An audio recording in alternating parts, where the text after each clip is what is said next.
Keyingi savol. ABC uchburchakda B burchak o'tmas. Demak, uchburchakning S uchidan chiqqan mediana va beskitrisi AH balandlikni 3 ta teng qismlarga ajratadi. Mediana AH balandlikning beskitrisidan pastki nuqtada kesadi. Demak, AC 12 ga teng bo'lsa, demak, quyidagi chizmaga to'g'ri keladi. Quyidagi chizmada S ya beskitrisa bo'lyapti. Demak, SF mediana bo'lyapti. Demak, bu yerda biz birinchi qo'llaydigan ishimiz beskitrisa xossasidan qo'llaymiz. Ya'ni S Y beskitrisa tomonlarni, ya'ni SH ni AC ga nisbati mana bularni x deb olayotgan bo'lsak, x ni 2x nisbatiga teng bo'ladi. Demak, shu yerdan SH taqsim 12 teng bo'ladi 1 taqsim 2 ga. SH ning qiymati 6 ga teng bo'ladi. Demak, S dan H gacha bo'lgan masofa. Yaxshi, S dan H gacha bo'lgan masofani topdikmi? S dan H gacha bo'lgan masofadan keyin demak bizga BS. Shu yerda BS ni x desak, BS ni qiymatini topish uchun ana endi Menilay teoremasidan foydalanamiz. Mana pastdagi chizmamiz. Demak, bu yerda nima? Menilay teoremasidan foydalanishimiz uchun S ga kesmani olib tashladik. S ga kesmani olib tashladik. Mana yuqoridagi chizma bilan bu chizmaga e'tibor qilayotgan bo'lsak, demak, S ni olib tashlaymiz. Bu x ga teng, bu x ga teng. Jami 2x bo'lsa, bu x ga teng bo'lyapti. Demak, Menilay teoremasi.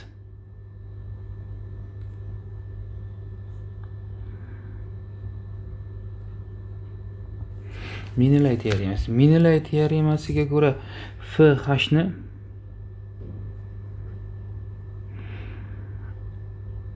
FA ga nisbati ko'paytirilgan AK ni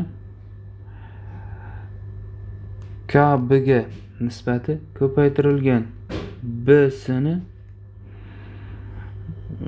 HS ga nisbatlar ko'paytmasi 1 ga teng bo'ladi. Demak, FH bizda 2x, FA x ko'paytirilgan AK.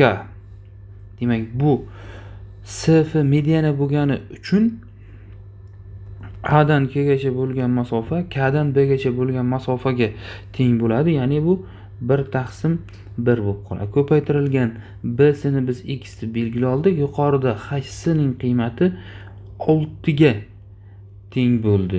Shu yerdan BS ning qiymatini biz x emas, boshqaga o'zgartirishimiz kerak ekan. Qanaqadir T deb olsak. Demak, mana bu ham T bo'ladi. Teng 1 desak. Shu yerdan T ning qiymati 3 ga tengligi kelib chiqadi. Demak, A savoliga javob topib oldik. Demak, A savoliga javob 3 ga teng bo'lar ekan. Demak, A savolining javobi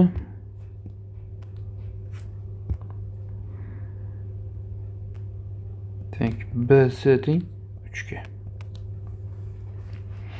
Keyingi savolimiz. Keyingi savol bizda xo'sh.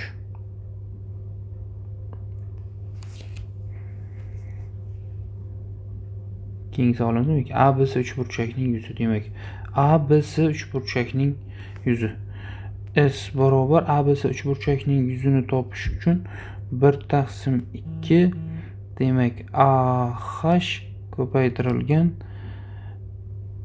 BS desak, ya'ni BS asosini AH balandlikka ko'paytirsak kelib chiqadi.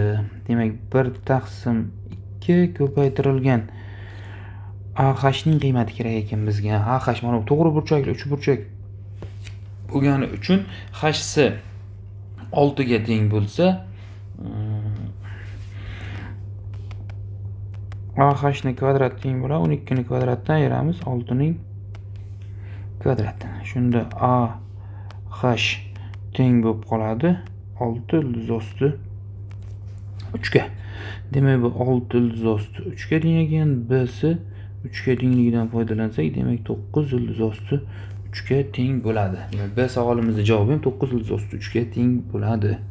Bu 40-savolimiz.